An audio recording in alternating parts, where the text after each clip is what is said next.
Donc, un certain nombre de personnes, y compris certains membres de la nouvelle administration Trump, pensent ou soutiennent qu'une invasion chinoise de Taïwan est très probable, qu'il s'agit d'un risque très réel, important et imminent. Pouvez-vous expliquer pourquoi vous pensez qu'ils surestiment peut-être cette probabilité?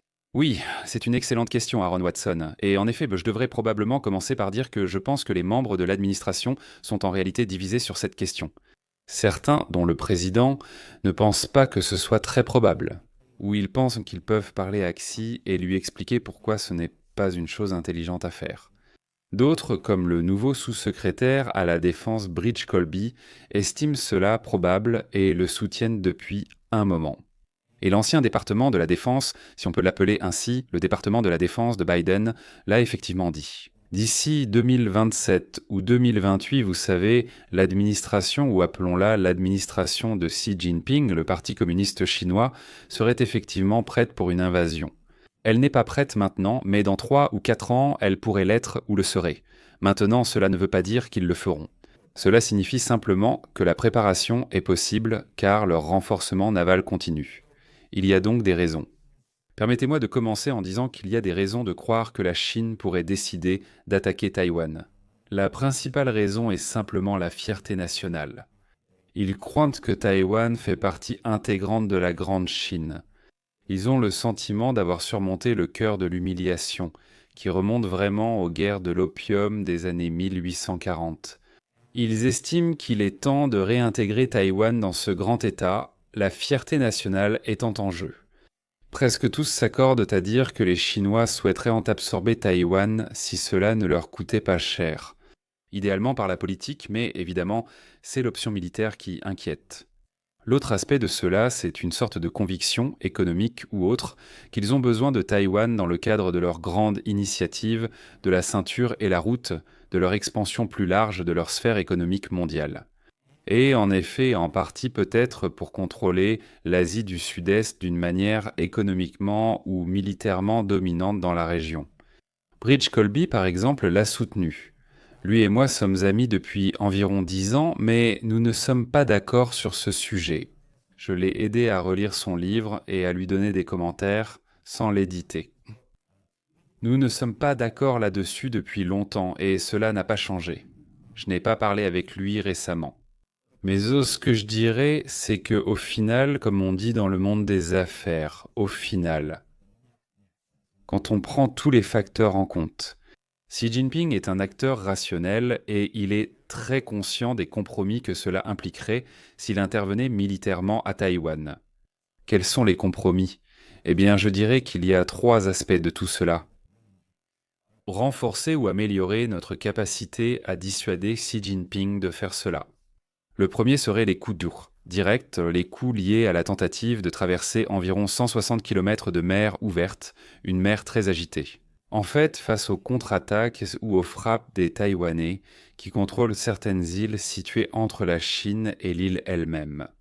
C'est l'autre aspect des coups directs. Est-ce que débarquer des troupes sur une côte assez rocheuse, ou même sur des plages où le niveau de l'eau est très bas, ce qui signifie que les péniches de débarquement devraient s'arrêter assez loin, à environ 100 mètres ou 75 mètres au large.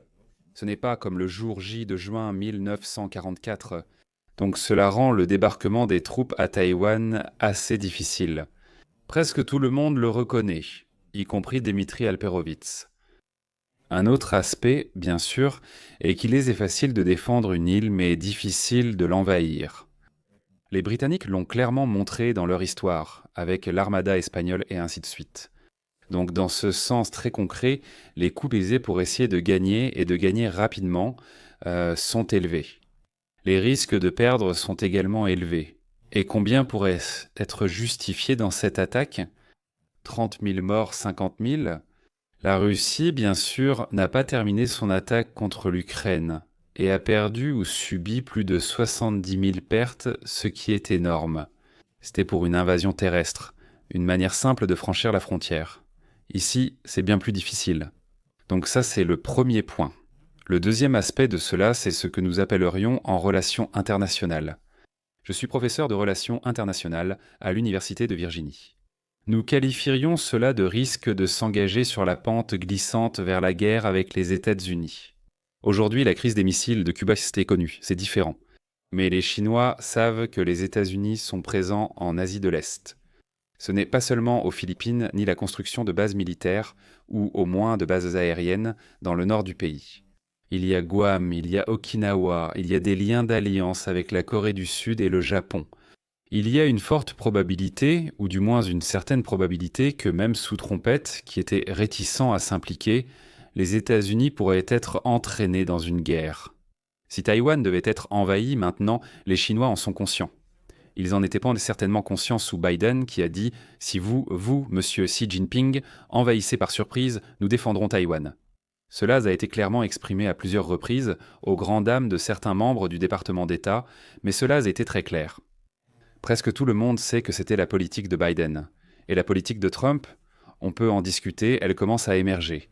Disons simplement que certains voudraient que cet engagement soit très fort, ce qui signifierait lier la question taïwanaise à la question nucléaire stratégique plus large, et provoquer ce que l'on pourrait appeler une sorte de jeu du poulet. Ou, si comme lors de la crise des missiles de Cuba, il n'était pas clair qui céderait le premier, il pourrait y avoir une véritable guerre. Probablement d'abord locale. Quelques navires auraient pu être coulés en mer de Chine méridionale par inadvertance, mais cela pourrait s'aggraver comme lors de la crise des missiles de Cuba. Et la Chine ne veut pas cela. S'ils doivent le faire, ils veulent une victoire propre et facile, et ils veulent que ce soit, vous savez, avec un faible risque d'escalade vers une guerre avec les États-Unis. C'est ce que j'appelle le deuxième pilier de la dissuasion, des coûts et risques élevés d'une telle action. Cela incite tout acteur rationnel à y réfléchir à deux fois. Le troisième pilier m'intéresse le plus actuellement à cause de mon livre. Un monde sûr pour le commerce traite de la politique étrangère américaine depuis 1750 et analyse les politiques américaines sous l'angle commercial. Ceci est lié à un second livre que j'ai écrit, Interdépendance économique et guerre, où j'examine les approches européennes et japonaises du commerce. Et presque toujours lorsque le commerce est élevé et intelligent. Les acteurs ont le sentiment d'avoir des attentes positives concernant le commerce futur, les flux commerciaux, l'accès aux matières premières, aux investissements et aux marchés à l'étranger. Ils sont généralement pacifiques et modérés dans leur comportement. Pourquoi ? Parce qu'ils croient sans un qu'ils se développent grâce à ce commerce, ils pensent donc qu'ils tirent des avantages de ces liens avec d'autres grandes puissances et ils veulent que cela continue. Maintenant, c'est là que les attentes concernant le commerce futur interviennent comme un facteur de dissuasion, parce que la Chine, depuis 45 ans ou 40 ans, a eu des attentes relativement modérées ou positives concernant le commerce futur. Allez, je veux dire, ils sont passés d'un commerce quasiment nul à l'époque de Mao à beaucoup plus, pendant un certain temps. Plus de 50% de leur produit intérieur brut étaient liés aux exportations et aux importations, maintenant c'est autour de 38 ou 39%. Mais historiquement, c'est très très élevé pour une grande puissance d'avoir presque 40% de son produit intérieur brut lié au commerce. Encore une fois, le commerce, ce sont les exportations et les importations. Ce que cela signifie donc, c'est que ils redoutent qu'en cas d'invasion de Taïwan, les États-Unis et leurs alliés asiatiques ou européens imposent des sanctions similaires à celles contre la Russie. Cela entraînerait un changement radical, passant d'un taux de croissance d'environ 4% par an actuellement à un déclin de l'économie chinoise. Le niveau précis de ce déclin reste incertain. Mais imaginez cela du point de vue de Xi Jinping. S'il se dit à lui-même « D'accord, je peux gérer les coûts directs », les risques d'une guerre nucléaire avec la Russie, avec les États-Unis, sont relativement faibles. Ou peut-être que Trump ne sera pas élu. Mais s'il y a une pression pour sanctionner la Chine, et surtout pour la couper de ses matières premières, c'est l'analogie que l'on peut faire avec le Japon en 1941, ou simplement que les marchés se tarissent et que nous ne puissions plus vendre nos voitures électriques à l'étranger. Nous ne pouvons plus vendre nos produits, même nos produits les moins chers, à l'étranger. Cela aurait un impact dévastateur sur l'avenir de la Chine. Je vais seulement dire ceci. Que Bloomberg News, un journal économique très respecté, si vous voulez en ligne, a dit cela. Si les sanctions étaient même relativement modérées ou proches, disons, de ce que nous avons fait contre la Russie, le 17%, Maintenant, ce n'est pas une mauvaise estimation. Depuis des années, je disais 20% en public. J'ai donc été soulagé d'entendre Bloomberg approuver. Notre analyse indique 17%. Maintenant, passer de 4% à 17%, c'est une baisse de 21%. Et c'est énorme pour un Xi Jinping. Ce n'est pas seulement géopolitique, et je vais m'arrêter ici.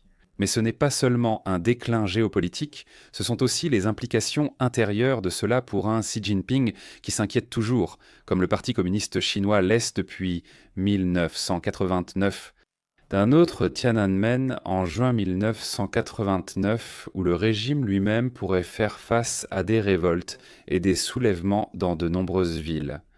C'est une obsession pour le gouvernement chinois. Xi Jinping a passé les 3 premiers mois de son pouvoir en 2012-2013 à réaliser une vidéo de 3 heures sur comment éviter un autre Tiananmen. Comment éviter ce que Mikhaïl Gorbatchev a provoqué, ce à quoi la politique de Gorbatchev a mené en Europe de l'Est, c'est-à-dire des révoltes internes. Et c'était lié à l'économie, c'était lié comme en 89 et c'était lié bien sûr à la survie intérieure, d'une idéologie qu'ils considèrent comme précieuse, tant mieux pour eux. Mais ce à quoi ils pensent, c'est comment garder notre légitimité économique. Nous la faisons croître ou une légitimité politique qui grandit grâce à un taux de croissance économique, tout comme aux États-Unis. Et si elle baisse ne serait-ce que de 5%, cela représente déjà un énorme problème pour eux sur le plan intérieur, sans même parler du plan géopolitique. Donc quand on réunit ces 3 éléments, on a en fait, je dirais, une assez bonne posture de grande stratégie. C'est-à-dire que nous pouvons dissuader Xi Jinping d'envisager d'envahir Taïwan par la logique très simple de lui dire « Écoute, tes coûts directs sont élevés ».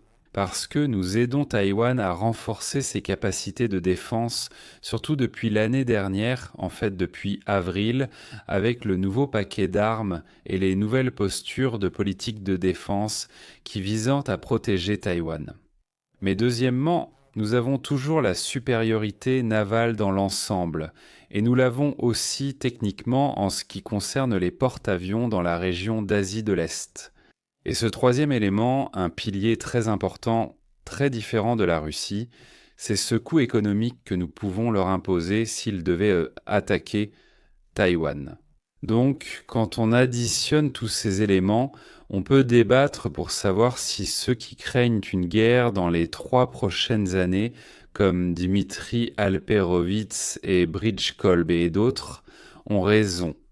Ou bien si ces autres piliers et ces autres éléments de dissuasion feront vraiment réfléchir Xi Jinping à 2 fois. Maintenant, il vieillit. C'est une autre dimension à prendre en compte. Il devient assez âgé pour se dire « Oh, eh bien, je dois faire cela avant de perdre le pouvoir ou de mourir. Ma place dans l'histoire. Mais